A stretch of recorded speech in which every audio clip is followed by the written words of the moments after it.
اعوذ باللہ من الشیطان الرجیم بسم اللہ الرحمن الرحیم صلاۃ و سلام علیک یا سیدی یا رسول اللہ وعلی آلک و اصحابک یا سیدی یا محبوب اللہ۔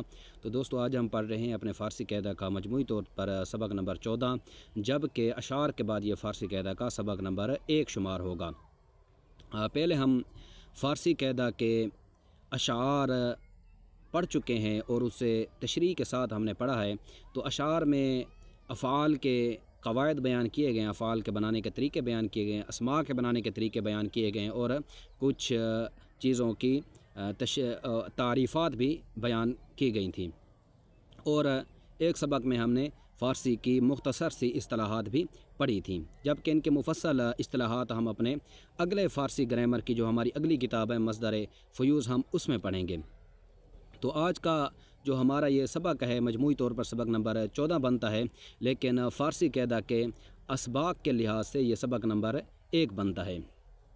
تو دوستو اس سبق نمبر 1 میں مصدر کا بیان کیا گیا ہے، اور مصدر کا ہم پہلے شعر اور اس کی تشریح ہم پڑھ چکے تھے۔ تو مصدر کا شعر یہ تھا کہ سیغے نکلیں جس سے مصدر اس کو جان، اس کے آخر میں دان ہو یا تن اے جوان۔ تو شاعر نے اس شعر میں مصدر کی تعریف اور مصدر کی علامت کو بیان کیا تھا۔ مصدر کی تعریف یہ ہے کہ جس سے دوسرے لفظ بنے اس کو مصدر کہا جاتا ہے۔ مصدر کی علامت یہ ہے کہ مصدر کے آخر میں دان یا تن ہوتا ہے، اور یہ آپ بات ضرور یاد رکھیں کہ مصدر کے آخر میں دان یا تن ہوتا ہے تو مصدر ہمارا وہی ہوگا جس پر نون سے پہلے اگر دن ہو تو نون سے پہلے دال ہے، دال پر زبر کو ہونا ضروری ہے۔ اگر نون سے پہلے تا ہو، تن ہو، پرور دن ہو یا گفتن ہو تو تا پر بھی زبر کا ہونا ضروری ہے، یعنی نون سے پہلے اگر دال ہو یا تا ہو تو ان پر زبر کا ہونا ضروری ہے۔ اگر آخر میں دال نون تو ہو لیکن دال پر زبر نہ ہو، کوئی اور حرکت ہو، کسرہ ہو یا ضمہ ہو، تو پھر یہ ہمارا فارسی کا مصدر نہیں ہوگا۔ اور آپ نے ایک اور علامت بھی یاد رکھنی ہے، یہ جو ہم نے علامت پڑھی تھی یہ فارسی مصدر کی تھی۔ اردو میں بھی ایک مصدر ہوتا ہے، اور اردو میں مصدر کی علامت یہ ہے کہ جس لفظ کے آخر میں نہ ہو تو وہ اردو کا مصدر ہوگا، جیسے لکھنا، پڑھنا، پالنا، کہنا، ان کے آخر میں نون الف نہ آ رہا ہے تو یہ اردو کا مصدر ہے۔ تو اب فارسی کے مصدر کے آخر میں دان یا تن ہوگا، اردو کے مصدر کے آخر میں نہ ہوگا۔ تو آئیے ہم اب اپنے سبق کی طرف آتے ہیں۔ تو سبق نمبر 1 یہ ہے کہ مصدر وہ ہے جس سے دوسرے لفظ بنے۔ فارسی میں مصدر کے آگے دان یا تن ہوتا ہے، جیسے گفتن کہنا، پروردن پالنا، نوشتن لکھنا، نوشیدن پینا وغیرہ۔ پھر مصدر سے جو افعال نکلتے ہیں ان کی 6 قسمیں ہیں: ماضی، مضارع، حال، مستقبل، امر، نہج۔ یہ 6 افعال مصدر سے ہی نکلتے ہیں۔ ان کے بنانے کے قواعد ہم نے اجمالاً پہلے شعر کی تشریحات کے تحت بیان کیے تھے، اور انشاءاللہ العزیز تفصیلاً بیان ان کا اپنے سبق کے مقامات پر آئے گا۔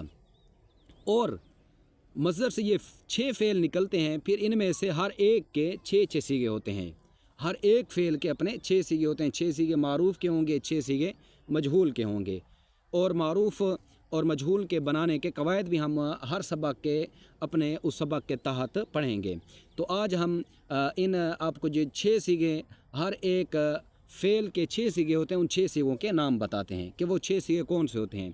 واحد غائب پہلا صیغہ ہوگا، واحد غائب، جمع غائب، واحد حاضر، جمع حاضر، واحد متکلم، جمع متکلم۔ یہ ٹوٹل کتنے صیغے ہو گئے؟ ہمارے 6 صیغے ہو گئے۔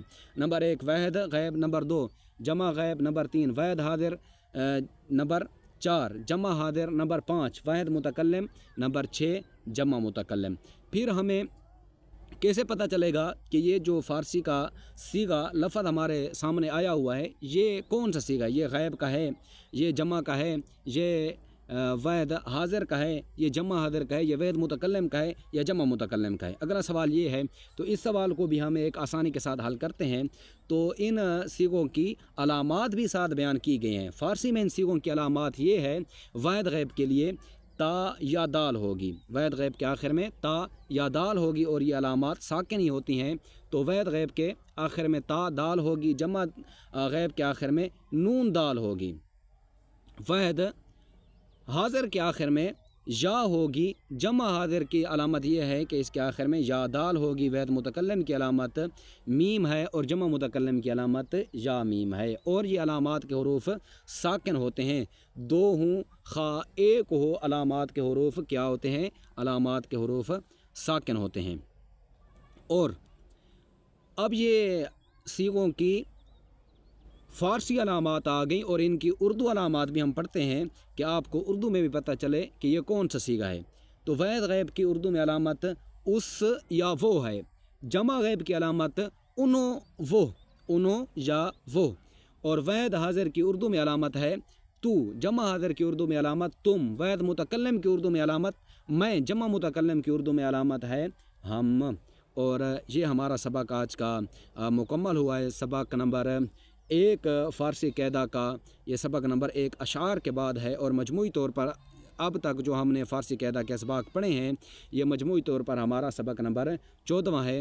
تو آج سے ہم سبق نمبر 1 2 3 شمار کریں گے، تو یہ فارسی قاعدہ کا ہمارا سبق نمبر ہو گیا، سبق نمبر 1، جس میں ہم نے مصدر کی تمام علامات بھی بیان کی ہیں اور مصدر سے بننے والے افعال بھی بیان کیے ہیں، پھر ان میں سے ہر ایک فعل کے 6 صیغے ہوتے ہیں، ہم نے یہ بھی بیان کیا، ان کے نام بھی آپ کے سامنے ذکر کیے ہیں، اور پھر ہر ایک صیغے کی علامت کو بھی ذکر کیا ہے کہ فارسی میں علامت یہ ہوگی، اردو میں علامت یہ ہوگی۔ اور اب آپ کے لیے یہ گزارش ہے کہ آپ اس سبق کو یاد کریں، اس سبق کو بار بار سماعت فرمائیں، اسے سماعت فرما کر اسے اپنے اذہان میں یاد کریں، اور اسے آپ اپنی نوٹ بک پر بھی نوٹ فرما لیا کریں، اور کچھ سوالات بھی ہوں گے جو آپ کو میں اسکرین شاٹ بھیجوں گا۔ آج کا سبق فارسی قاعدہ بھی میں نے آپ کو PDF میں بھیجا ہے، تو اس میں آپ سبق نمبر 1 دیکھیں، اس کے تحت انہوں نے کچھ سوالات بھی دیے ہیں،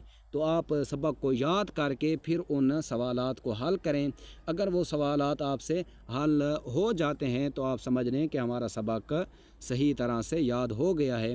اگر وہ سوالات حل نہیں ہوتے تو آپ پھر سبق کو یاد کریں، پھر آپ یہ کلپ سماعت فرمائیں اور پھر سبق کو حل کریں، قاعدے سے سبق کو یاد کریں، پھر حل کریں۔ اگر پھر بھی کوئی سوال حل نہ ہوا تو انشاءاللہ العزیز پھر آپ واٹس ایپ گروپ میں میرے پرسنل پر تشریف لیں ہیں، انشاءاللہ العزیز جو بھی آپ کا سوال ہوگا تو انشاءاللہ العزیز ہم اللہ تبارک و تعالیٰ کے فضل و کرم سے اس کا حل ضرور آپ کی بارگاہ میں عرض کریں گے۔ اللہ تبارک و تعالیٰ کی بارگاہ میں دعا ہے کہ اللہ تبارک و تعالیٰ ہمیں علم نافع عطا فرمائے۔